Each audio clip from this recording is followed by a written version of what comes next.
अभी हम लोगों ने कहा, क्या कह रहे थे, जहां यीशु होता है शांति होती है, छुटकारा होता है। हालेलुया। आज एक दूसरा क्वेश्चन आता है कि परमेश्वर हमारी क्यों नहीं सुनता? परमेश्वर हमारी क्यों नहीं सुनता? कोई बताएगा कि परमेश्वर हमारी क्यों नहीं सुनता? हैं? गलती होती है, ठीक है, गलतियां होती हैं, लेकिन उसके अलावा भी क्यों नहीं सुनता है? अगर हम लूका की पत्री उसका 18 अध्याय उसका 9 से लेकर 14 तक हम देखते हैं, लूका की पत्री उसका 18 अध्याय और 9 से लेकर 14 तक, उसमें क्या होता है? और उसने कितनों को जो अपने ऊपर भरोसा रखते थे, हाँ, कि हम धर्मी हैं, औरों को तुच्छ जानते थे, औरों को तुच्छ जानते थे, यह दृष्टांत कहा। ये पैराबल में बात कर रहा है। हाँ, कि 2 मनुष्य मंदिर में प्रार्थना करने के लिए। अब यहां पे देखिए, 2 मनुष्य हैं, यानी कि अब जो हमारी प्रार्थना नहीं सुनी जाती है, अब जब हम देखेंगे इन मनुष्यों के मुंह से क्या बोला गया था, उससे आप अंदाजा लगाएंगे कि हमारी प्रार्थनाएं क्यों नहीं सुनी जाती हैं। कि 2 मनुष्य मंदिर में प्रार्थना करने के लिए गए। एक फरीसी था और दूसरा जो यीशु मसीह को नहीं मानता था, और दूसरा चुंगी लेने वाला जो पापों में था। ठीक है, फरीसी खड़ा होकर अपने मन में हाँ, यूं प्रार्थना करने लगा। फरीसी, अब देखिए प्रार्थना करने का ढंग। अब आप लोग बोलते हैं कि हम प्रार्थना करते हैं, अब प्रार्थना करने का ढंग देखिए। फरीसी जब प्रार्थना कर रहा है तो वो क्या कह रहा है? हे परमेश्वर, मैं तेरा धन्यवाद करता हूँ, हाँ, कि मैं और मनुष्यों की नाई अंधेर करने वाला, अन्यायी और व्यभिचारी नहीं। हाँ, यहाँ पे आपने देखा वो क्या कह रहा है? अपने आप ही वो ये कह रहा है, मैं अन्य मनुष्यों की तरह नहीं, मैं अंधेर नहीं करता हूं किसी के ऊपर, मैं किसी को कुछ कहता नहीं हूं, मैं किसी का न्याय नहीं करता हूं। यानी कि हम अपने आप स्वयं को परमेश्वर के आगे अच्छा बता रहे हैं। हाँ, अपने आप को हम कह रहे हैं कि भाई देखो, मैं बहुत स्वस्थ हूं, स्वच्छ हूं, मैं कोई गलती नहीं करता हूं। यानी कि हम अपने आप कह रहे हैं, वो भी परमेश्वर को कह रहे हैं। हाँ, वो भी परमेश्वर को कह रहे हैं जो हमारा सच जानता है कि देखो मैं किसी को गलत नहीं करता हूँ। हाँ, अन्यायी और व्यभिचारी नहीं, अन्याय भी नहीं हूँ, व्यभिचारी भी नहीं हूँ, अन्ना इस चुंगी लेने वाले के। और अब उसने क्या कहा? दूसरा आदमी जो चुंगी लेने वाला था ना, अब एक तो अपने आप को सीधा साधा दिखाया, और दूसरी तरफ चुंगी लेने वाले को क्या कह रहा है कि मैं इस चुंगी लेने वाले की तरह नहीं हूं, मैं सप्ताह में 2 बार उपवास करता। अब वो अपनी क्वालिटीज बतला रहा है कि मैं सप्ताह में 2 बार उपवास करता हूं, मैं अपनी सब कमाई का 10वांश भी देता। हाँ, मैं अपनी सब कमाई, देखिए उपवास, दशमांश। हाँ, आगे। परंतु चुंगी लेने वाले ने वो क्या बता रहा है कि मैं उपवास भी कर रहा हूं, दशमांश भी कर रहा हूं, दशमांश भी दे रहा हूं। बहुत लोगों को यह होता है ना कि हम दशमांश देते हैं, हम उपवास करते हैं, हम प्रार्थना करते हैं, परमेश्वर क्यों नहीं सुनता है? कितने लोगों को यह गलतफहमी है कि उपवास करना, प्रार्थना करना, दशमांश देने से परमेश्वर आपकी सुनेगा। हाँ, आगे आगे आगे आगे। परंतु चुंगी लेने वाले ने दूर खड़े होकर, चुंगी लेने वाला अभी क्या, वो दूर खड़ा हुआ है, और यहां पे आपने क्या देखा? ये फरीसी ऊपर करके कह रहा है, मतलब वो अपने आप को सही साबित करने की कोशिश कर रहा है कि देखो मैं उपवास करता हूं, मैं दशमांश देता हूं, मैं उस आदमी की तरह नहीं हूं। अब इसमें क्या किया? यहां पे क्या है? स्व की ओर आंखें उठाना भी ना चाहा। वो जो चुंगी लेने वाला था, उसको पता था वो गलत कर रहा है, तो उसको ऊपर तरफ में नीचे देख के छाती पीट के कह रहा था, हे परमेश्वर, हे परमेश्वर, मुझ पापी पर दया कर। मुझ पापी पर दया कर। यानी कि वो रिपेंट कर रहा है, परमेश्वर से माफी मांग रहा है कि मुझ पापी पर दया कर। मैं तुमसे कहता हूं कि वह दूसरा नहीं परंतु वही मनुष्य धर्मी ठहराया जाकर अपने घर गया, क्योंकि जो कोई अपने आप को बड़ा बनाता है वो छोटा किया जाएगा, और जो छोटा करता है उसका बड़ा होगा। हालेलुया। तो यानी कि जब हम ये कहने लगे ना, परमेश्वर ने कहा हम कौन हैं, हम लोग कौन हैं जो दूसरे का न्याय कर रहे हैं। और यहां पे वो फरीसी न्याय कर रहा है। फरीसी कह रहा है मैं तो भाई बहुत पवित्र हूं, मैं उपवास भी करता हूं, मैं दशमांश भी देता हूं, और दूसरी तरफ उसके ऊपर दोष लगा रहा है। जब वो चुंगी लेने वाले ने रिपेंट कर रहा है, उसको पता है कि मैंने पाप किया है, परमेश्वर माफ कर दिया, और ऊपर एक बार भी नहीं उठा रहा, पश्चाताप करते करते वो अपने घर गया। और वो परमेश्वर आज आपसे यही कह रहा है कि जब हम दीन होंगे तो परमेश्वर ने क्या किया। अगर हम यशाया उसका 38 देखते हैं, उसमें हम क्या देखते हैं?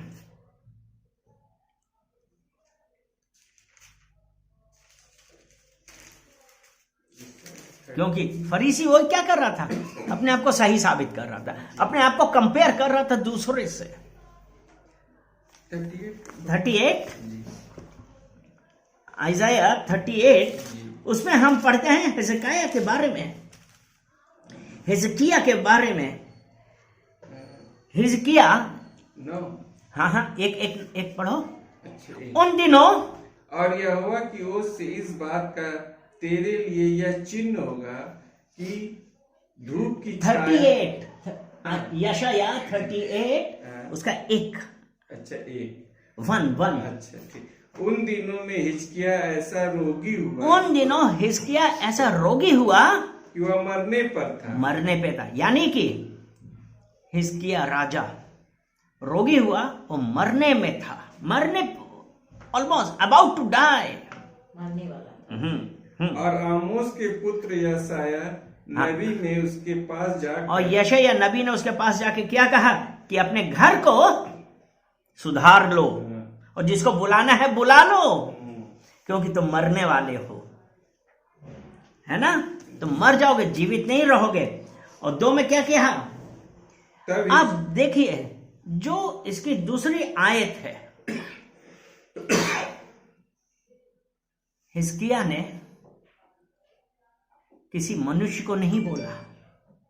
हिजकिय्याह ने क्या किया? उसने सुना। उसके बाद तब हिजकिय्याह ने तब हिजकिय्याह ने भीत की ओर मुंह फेर कर यहोवा से प्रार्थना करके कहा। हिजकिय्याह ने क्या किया? दूसरों को नहीं देख रहा, जी, दीवार की ओर मुंह करके जी,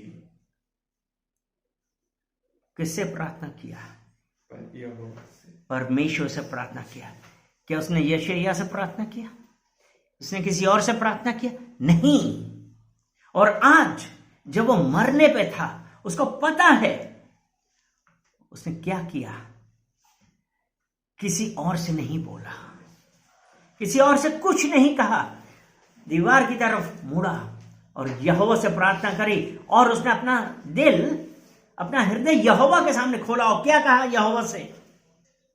हे यहोवा, मैं विनती करता हूँ, स्मरण कर कि मैं सच्चाई और खरे मन से अपने को तेरे सम्मुख जानकर चलता आया हूँ। यहां पे जिस प्रकार वो फरीसी ऊपर मुंह करके बतला रहा कि मैं इसकी तरह से नहीं हूं, और यहां पे हिजकिय्याह क्या कर रहा?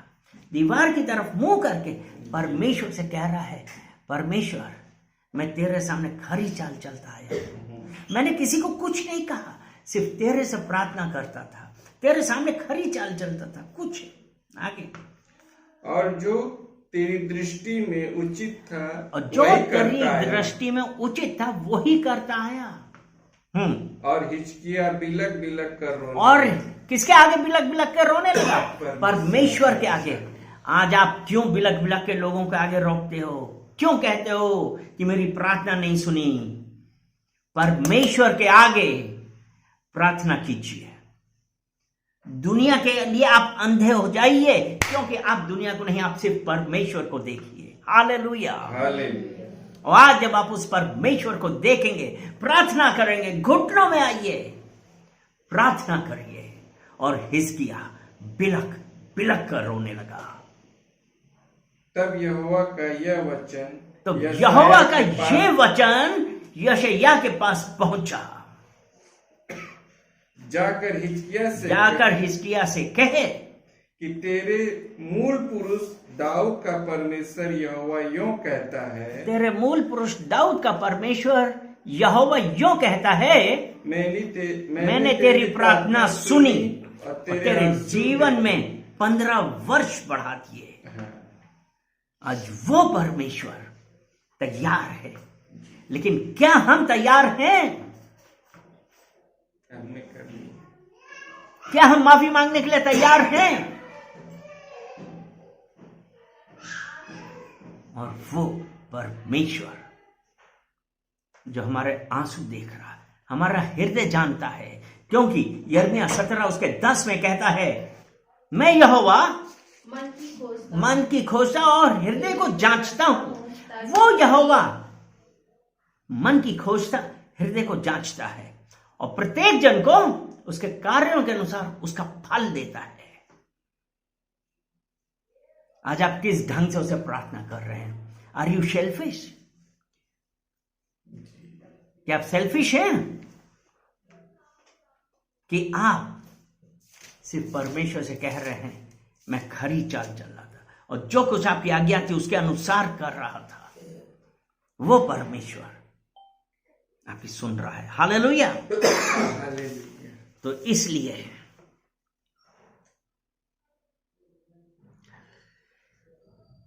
आज परमेश्वर आपसे, हमसे यही चाहता है कि हम पश्चाताप करें और उससे पास आके माफी मांगे। हालेलुया।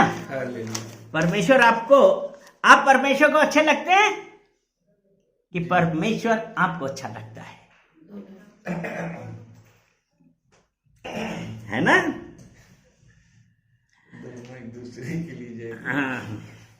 और दूसरा एक चीज ये है, जो हमारी प्रार्थनाओं का जवाब इसलिए भी नहीं आता है क्योंकि हम प्रार्थना करने के बाद ये जाके कहते हैं, अरे सुनो, वो तो ऐसा है, वो तो वैसा है, बुराइयां करने लगे। और जब हम ये बुराइयां करने लगते हैं, पीठ पीछे बुराई कर रहे हैं, कलीसिया से बाहर निकले बुराई करने, क्या परमेश्वर प्रार्थना सुनेगा? कदापि नहीं। और अरे देखा आज वो कैसे कपड़े पहन के आए थे, मतलब आप नीचा दिखा रहे हैं। परमेश्वर ने कहा,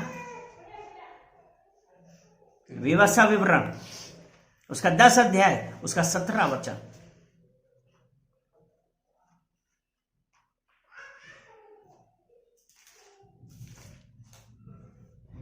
डिट्रोनॉमी चैप्टर 10 क्योंकि तुम्हारा परमेश्वर यहोवा वही ईश्वरों का परमेश्वर, वही ईश्वरों का परमेश्वर और प्रभुओं का प्रभु है।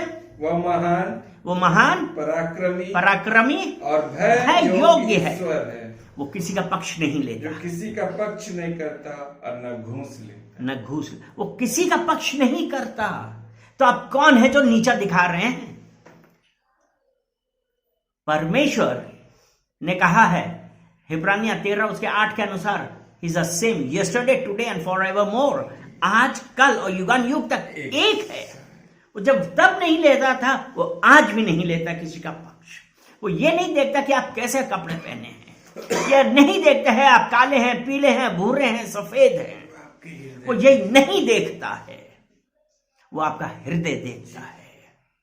आज वो परमेश्वर आपका हृदय देख के आपकी बातों का जवाब देने वाला है। आपकी आज्ञाओं को, वो उसकी आज्ञाओं पे चलने वालों को उस आपकी प्रार्थना का जवाब देगा। हालेलुया। हालेलुया। परमेश्वर हमसे क्या चाहता है? परमेश्वर मत्ती 11 उसका 28 और 29 के अनुसार परमेश्वर ने क्या कहा? प्रभु नम्र और दीन है। और प्रभु ने कहा क्योंकि मैं नम्र हूं और मन में दीन हूं। और वो हमसे क्या चाहता है? कि हम भी नम्र और दीन हूं। Matthew chapter 11 verse 28 to 30। हे सब परिश्रम करने वालों और बोझ से दबे हुए लोगों, मेरे पास आओ। हाँ। मैं तुम्हें विश्राम दूंगा। हाँ। मेरा जुआ अपने ऊपर उठा लो और मुझसे सीखो। हाँ। क्योंकि मैं नम्र और मन के लिए दीन दीन हूं। हूं और तुम अपने मन में विश्राम पाओगे। हालेलुया। वो परमेश्वर आज हमसे यही चाहता है। और आपको यह पता है, यीशु मसीह एक लीडर था, लीडर है। और लीडर और बॉस में क्या फर्क है? वो बॉस नहीं है। यीशु मसीह बॉस नहीं है। क्योंकि बॉस क्या करता है? ऑर्डर देता हैं? ऑर्डर देता है। ऑर्डर देता है, ऑब्जेक्ट करता है, रिजेक्ट करता है। जी। लेकिन लीडर क्या करता है? ले चलता है, हम चलाता है अपने साथ। सबको संभाल के ले चलता है। लीडर आपने अगर गलती करी है तो तो उसको बताता है, आपको करेक्ट करता है और आप जैसे हैं वैसे ही स्वीकार करता है। हालेलुया। इसीलिए पतरस को यीशु मसीह ने करेक्ट किया था। वो आज हमसे यही चाहता है। हम जल्दी से एक ये है याकूब 4 उसका 7। याकूब 4 उसका 7।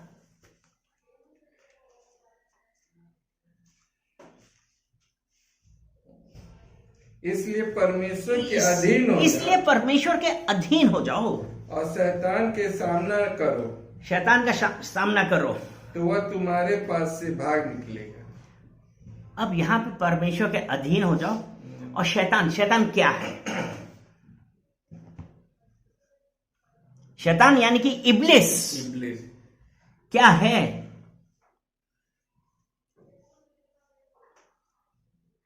स्वयं में रहना, मतलब अपने आप को ही सब कुछ करना। जी। हठ धर्मी, हठ जिद्दी, हठीला, घमंडी, अपनी बात पे अड़ गए। शैतान का सामना करो। ये है परमेश्वर के अधीन नहीं हो रहे हो, जबकि यह कहता है परमेश्वर के अधीन हो जाओ, शैतान का सामना करो तो तुम्हारे पास से भाग निकलेगा। तो तुम्हारे पास से भाग निकलेगा। तुम्हारे पास से भाग निकलेगा। क्या आज हम तैयार हैं? जी। क्या आज हम तैयार हैं जी। उस जिद से अपने आप को दूर करने के लिए? और फिर जब हम दूर कर देंगे परमेश्वर हमारी प्रार्थना सुनेगा। हालेलुया। हालेलुया। और परमेश्वर ने क्या कहा कि मैं आया हूं तुम्हें जीवन देने, जीवन बहुत याद का। आमीन। तो इसलिए आज हम उस परमेश्वर का धन्यवाद कर रहे हैं और ये कहें कि आज मैं इस शैतान को अपने पास से हटाता हूं यीशु मसीह के नाम से। आमीन। परमेश्वर महान है, प्रार्थनाओं का उत्तर देने वाला है। आमीन। सबको जय मसीह की। चलिए प्रार्थना करते हैं। धन्यवाद धन्यवाद धन्यवाद पिता परमेश्वर, हम आपका धन्यवाद करते हैं। सारा आदर महिमा हम आपको देते हैं। पिता परमेश्वर, आपने